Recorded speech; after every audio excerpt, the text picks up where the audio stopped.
Hello, everybody. Welcome back to another new episode of the Sports Lounge here on WFRV Plus. I'm your host, Adam Ingles. With me, Sean Kornuski. Sean, how you doing today? Good. I feel kind of uncomfortable today. Why is that? I don't know. Like we're gonna talk about like a sport that I still put the bumpers up, and I'm still like using the ramps that the kids are using to roll the ball down. So I think everybody knows what we're gonna talk about today. Well, it is something that is near and dear to my heart as I've been doing this sport for basically all my life. So we'll get into it. So bowling is one of those sports in Wisconsin that everybody's grown up with, but the sport itself has changed a lot too, and the facilities that support it have evolved as well. Today on the Sports Lounge, we're joined by Matt Orvis, owner of Ashwaubenon Bowling Alley.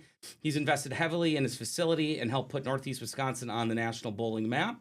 So we're going to talk about what makes their center special, how bowling is evolving, why Wisconsin is still a bowling hotbed, and why major tournaments keep coming to the area. So Matt, thanks for joining us on the Sports Lounge. How you doing today? Great, glad to be here. Awesome. Good to have you. Yeah, so let's jump into it. Let's talk about Ashwaubenon Bowling Alley and what makes it different from other centers in the state or even nationally, and kind of the investments that you've made in the facility to kind of modernize it to today's bowler. Okay, that's a lot of stuff. But, I mean, as far as what makes us different, I think we're on the cutting edge of the modernization of scoring to cool gadgets and gadgets that we may bring into the center. And the other thing that really makes us different, I think, is just our staff and our culture that we really have at the center. Each and every person who walks in the door, we're trying to make your experience just phenomenal. We try to thrill every guest each and every night. So that's our main goal there. So, but yeah, I think just the new technology. We've been really blessed and to have the opportunities to bring in some really cool things to the bowling world. Yeah. I mean, you talk about some of these advances that you made. You got investments that you put into the bowling alley and some upgrades. What can people expect when they walk in? Well, when you walk in, first of all, the scoring system. We are right now actually demoing or testing the brand new latest product that is coming out on the market. Still, some of the updates are in beta testing in other areas. So it's really cool. You get to see some stuff that you will not see anywhere else in the nation, no matter where you go. Not only that, but our big video wall we put in, if you haven't seen that yet, we just put that in April. Very cool, yeah. We're the second largest bowling center in the nation to have an LED wall.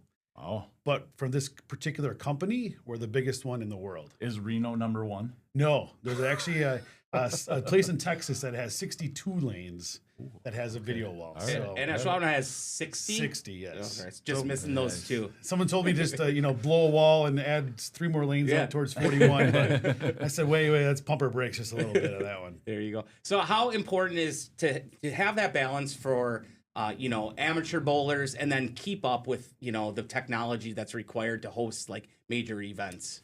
Yeah, for like amateur bowlers, especially if you're looking at the like open play or the cosmic, that's where the technology really comes into play heavily. Let's face it, we're in a culture where everybody's looking for the newest and greatest thing. We provided the newest and greatest thing for those that are walking our door. For the tournaments, most tournaments are really just looking for technology that works. It doesn't really matter if it's 10 years old or 15 years old. What really sets tournaments apart is the staff and the community. Mm-hmm. Yeah. So what do visiting people who've been there for the first time or just coming for a tournament or with their kid, what's the feedback that you've been getting with all these upgrades, and what are you most proud of that Ashwaubenon has become? I think it's the wow factor. People walk in the door and you just see like their eyes light up when they walk in and they see the video wall. And then when they're walking out the door, it's always hey, that was a great time. And that's music to our ears. Yeah. Like I said before, it's the thrilling the customer, it's the wow factor. And if people walk out with a smile on their face, having a good time, they're spending their extra entertainment dollars, and that's what's important. To have a smile on your face. Right, and there's a lot of choices, right? So There are a lot of choices, not only for bowling. I mean, Green Bay. When you look at it, we have 5 bowling centers in the Green Bay area. Mm-hmm. We have a lot of lane beds, a lot of space for people to choose from. But really, we also look at other entertainment things that we're going against. So we look at, movie theaters and, for maybe for the 20 somethings, you're looking at, Oneida Casino. So there's more to it than just bowling. You're looking at the full entertainment package. Right. Yeah. So with that, Wisconsin, growing up, I bowled at a lot of centers, red carpet lanes, Western lanes, and a lot of those have kind of gone by the wayside, but Ashwaubenon's been a fixture in the community for how long? 1976. That was the first, 1976, wow.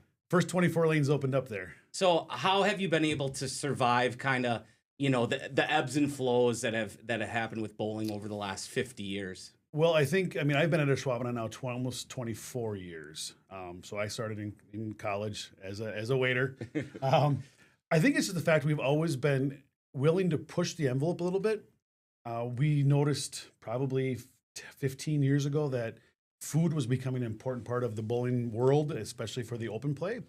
So we expanded our kitchen. And we've always been striving now to have a good food product for the people walking in our door. And I think now it's the technology, it's the, still evolving the food, it's the beverage programs. It's basically a lot of other things than just throwing the bowling ball. It's the arcade and that's important. That's important, especially if you got kids with you that their attention span is like, right. I'm Bowl done a with one frames, game. I want to bowl more games. Go play some games. Go play some arcade. And I think, and then almost 3.5 years ago, we brought in those server robots, and those just really sparked some more attention and some more excitement from the kids, especially. You have a birthday party and the robot comes out singing "Happy Birthday" to you. That's cool. That's something special. That's cool. It brings me back to a cheesy '80s movie that has like one of those. But talk a little bit about the food, and how you've kind of tweaked the menu a little bit. You've got great pizza. Wings are awesome. I mean, you can't go wrong there. Talk a little bit about selection. That. Oh yeah, we're gonna talk about that. Yeah, the food. I mean, I look back, 24 years ago, we had one fryer, and we had this little slider grill that you could put about 3 hamburgers on at a time. And now we have 4 fryers and a pizza oven that cooks 2 pizzas at a time. And we just really ramped up our game, I think. And it started slowly with with wings and pizza, and then it went into some more burgers and sandwiches, and now we've got desserts, and we've got kids menus, and you've got salads, and I mean I think we really offer something for really anybody that walks in our door that's looking for something to eat. So yeah, and it's very reasonable too. Economic. I know I'm spending money on bowling, but I'm gonna spend the house on the kids so they can eat some French fries. But you have kids menus, like you said, and it's I think it's very it's always a struggle, because people we know they're spending money on bowling, and they're spending money on drinks, and now they're spending money on food, and you got to find a real fine line of how do you balance all of that pricing out together so that everybody does walk out with that feeling like they got a good value for their money. Okay. All right. Well, that's some great information, and we'll talk more with Matt coming back from the break here on the Sports Lounge.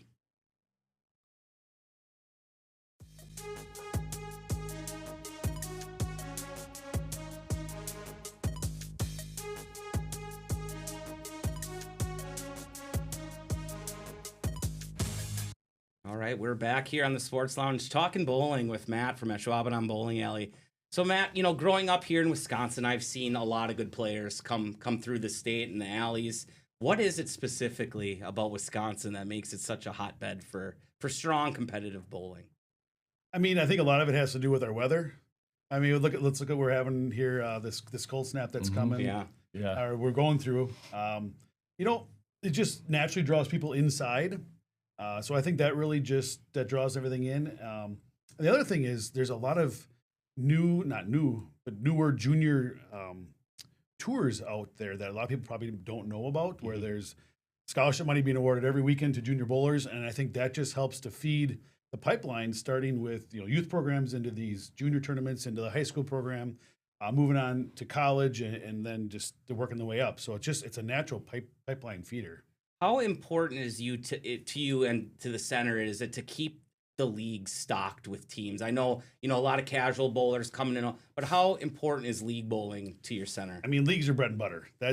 You've got a captive audience for 30 weeks that are probably the most hard customers to keep entertained and keep pleased, but at the same time, they're your most loyal. Right. We're fortunate. We've been really holding steady and actually up a little bit this year in league bowling. Just talking to our association, league bowling citywide is up this year, which is good for the community of Green Bay and all the bowling centers. But yeah, league bowlers are there. They're spending money. They're 30 plus weeks, and I'm going to tell you they're pretty reliable on what they're going to purchase every week and what they're going to drink every week and what they're going to their habits. They're very habitual people. So Yeah. You said you were just at a trade show in San Antonio? yeah, I was at our midwinter's meeting in San Antonio. Yeah. For So the proprietors. What have you seen just talking to people? What separates Wisconsin, from some of the other centers in the country? I think that Wisconsin has great proprietors. We have a lot of young proprietors, which is a lot of fun. There's actually one of the proprietors down in the Oshkosh Neenah area.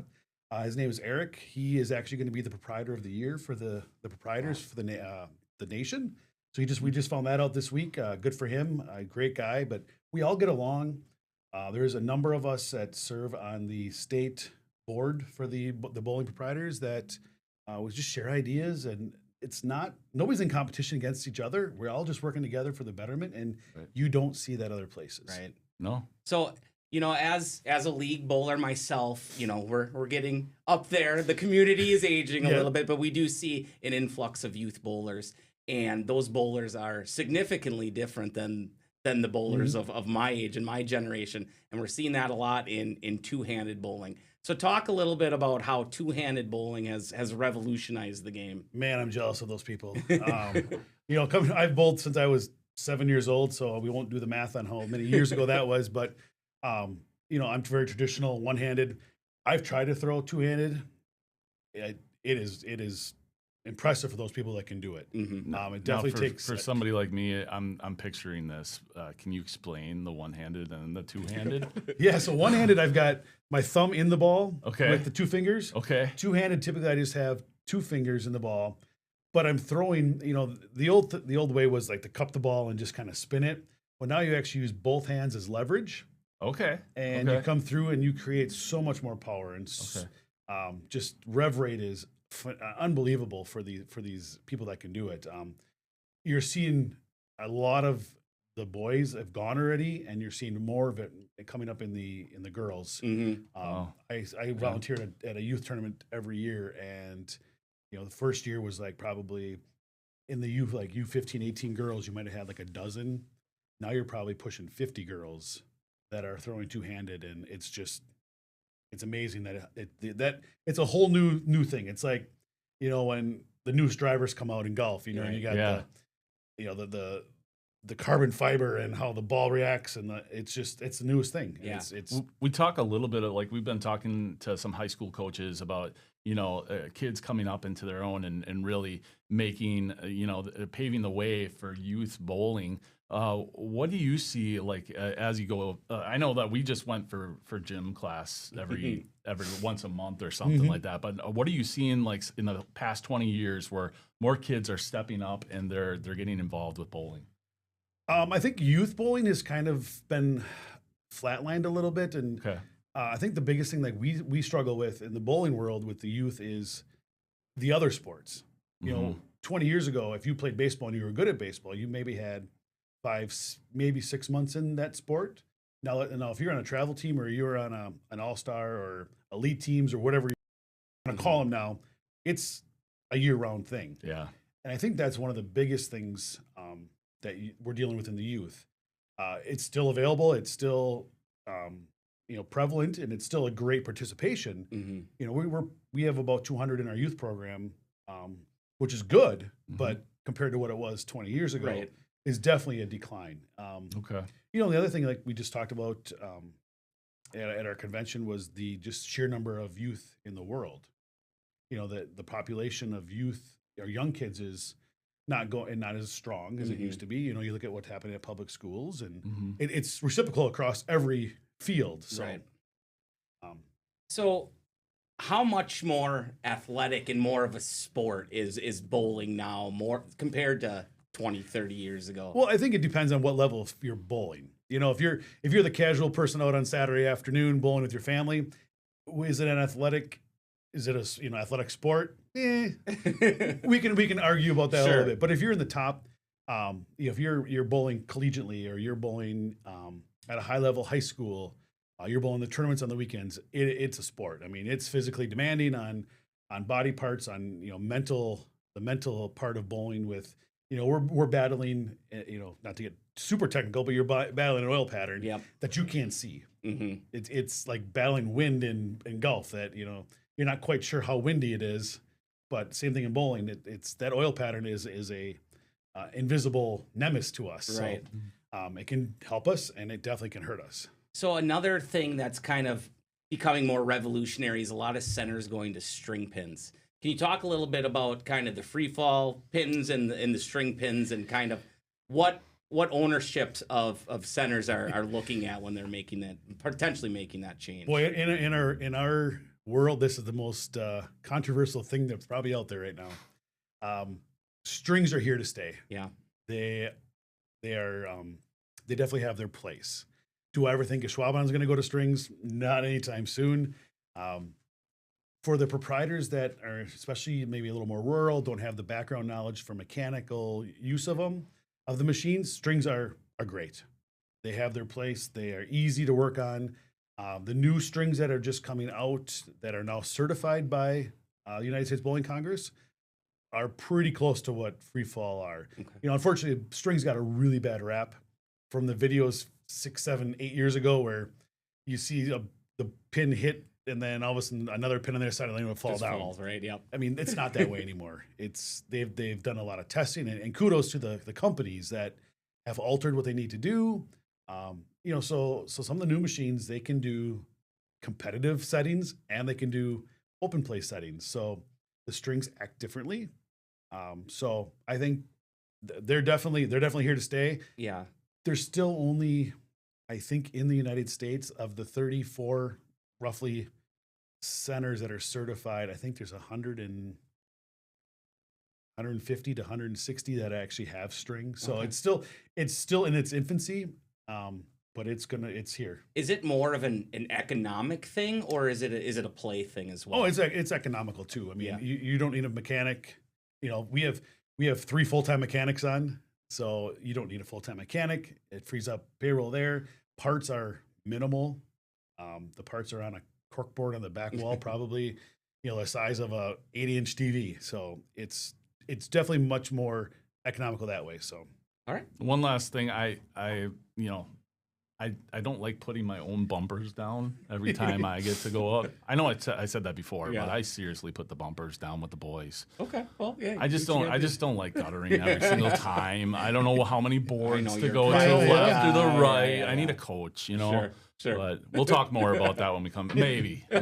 Well, we'll get into some big events that happen at the center here and in Green Bay. So we'll talk more with Matt when we come back here on the Sports Lounge.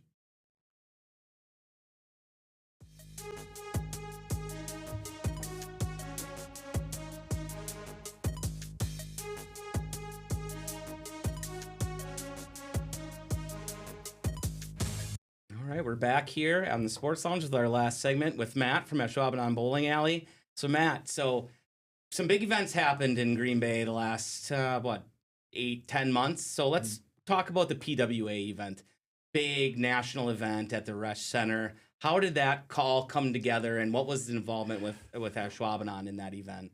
So that was a lot of years in the making. That event actually was supposed to happen in Vegas in 2020. So good for us, bad for them. Yeah.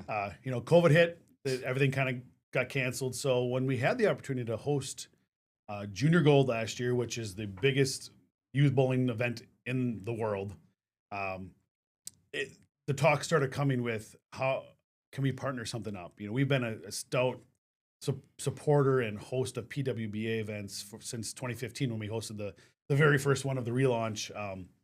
So it started just kind of working together with some ideas. There was, some talks of maybe doing a doubles event with the guys, and but then we just kind of decided that the girls, this was their celebration of the 10-year anniversary of their tour. And then all of a sudden it was just kind of like, hey, we could do really something special.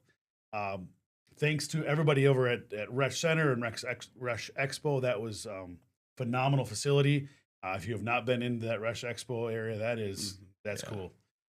So they were great to work with. They opened their doors for USBC to bring this in. USBC is super happy about everything there. They were just in awe of not only the facility, but just actually, I was just talking to some of the people this weekend that just how willing to work with them that everybody there was. So big thanks to them, especially. We couldn't have done it without them. But that finals at the Resch Center, I always tell people there's not a lot of things in the bowling world that kind of give me just that chills and just really to take my breath away. Yeah. That night was the best thing I've ever witnessed in bowling. You're like, eat it, Vegas. It presented so well on TV. Yeah. It was a really it was obviously a big setting, but it seemed intimate. Yes. The crowd was right there. They were loud. They were vocal. They were boisterous. Like you said, I can imagine the reception just all around had to be what a great event. And the girls were just in awe of it. And it was almost like the perfect storm came together for us at that event. That it worked out great, and everybody was happy. And we hosted the women that week, and then we had a pro-am together with the kids on the Thursday before the tournament started with them. It was just the best pro-am ever, because you had 150 juniors from across the country that were just bowling with the. It was just, I don't know. That whole event was just amazing. The CVB worked hand in hand with them for a number of months planning this all. We had 8 bowling centers from Wausau through Green Bay down to Oshkosh, all working together. So it was just a really cool event that we were able to pull off. So, and I'm sure that will lead to more big time events, like an event that you have coming up here in April, the ITC, or the Intercollegiate Team Championships. Talk a little bit about that event and what to expect with that. Well, it's our first time hosting it, so we are really excited to be part of it. The ITCs and the ISCs, which is a single side of it. So that's going to bring the ITCs is the top 16 men's and top 16 women's teams from across the nation. They bowl regionals in order to get to this point, and then they bowl 20. I think it's 24 games of qualifying to get seeded into a bracket, and just we get to crown 4 national champions on the collegiate side come that Saturday in April. The individual side brings 64 men and 64 women to the tournament, and they do the same thing: bowl qualifying, get seeded into a bracket, and single elimination down to a final grand champion. That's going to be on TV. So So how did Ashwaubenon become the selected venue for this? Was it in part due to the PWBA event, or was this kind of years in the making? No, this was years in the making. I was approached about 3 or 4 years ago from the collegiate program asking if we were ever being interested in this. The hard part is it's in April, so there has to be a little bit of working with your leagues yet. Back to our league bowlers, number 1 in our book. But sometimes we just ask a little bit of them, and this year's one of those years we ask. Sure. And just we had great success previously with the other PWBA and PBA events, and we kind of finally came up with a date that would work, and just super excited to bring these groups of people in. We're gonna have 4 shows on CBS Sports, which will be great to show our facility again that way. And just once again, not ever hosting this one, there's always a little bit of apprehension about, okay, what's this? How's this one going to be? A little different, but just super excited for it.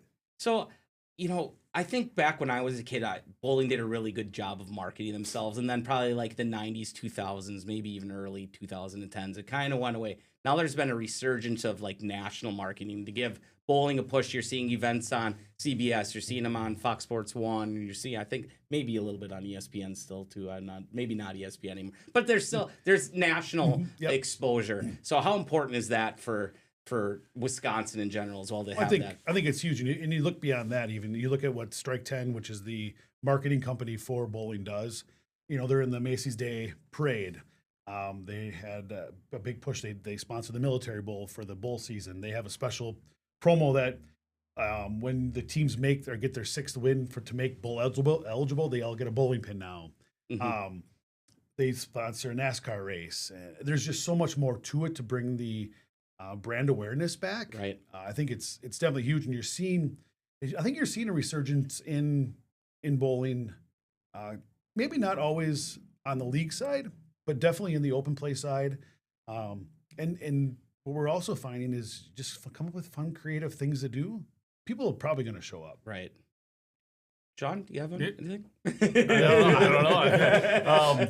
Well, I guess we're kind of wrapping up here. I just kind of want to leave this section here to, first off, just give you the floor. So if there's anything that's actually coming up or anything that you'd like to promote the next minute, I just want to give it to you. Oh, wow. That's a lot.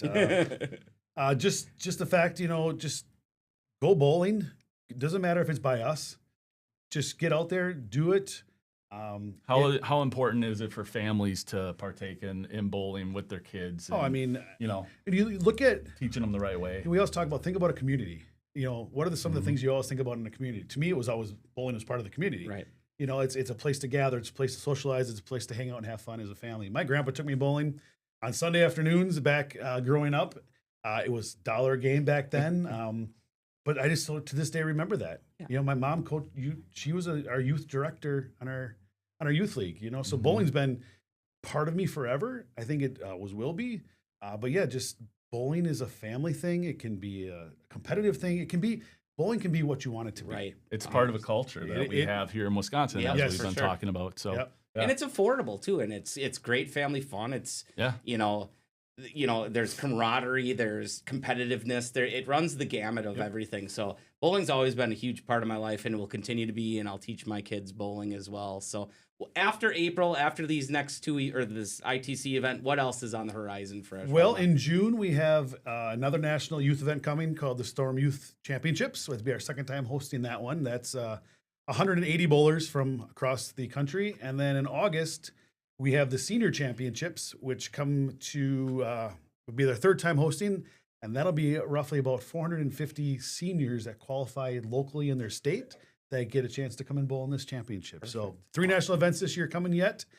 Super excited. So just plug your website, your socials. Is there any other places to reach you, a phone number, etc.? Ashbowl.com gives you your best thing, but if you're still on the phone, 920-336-0400. book your birthday parties too there. Absolutely. That's the most important thing. Kids love it.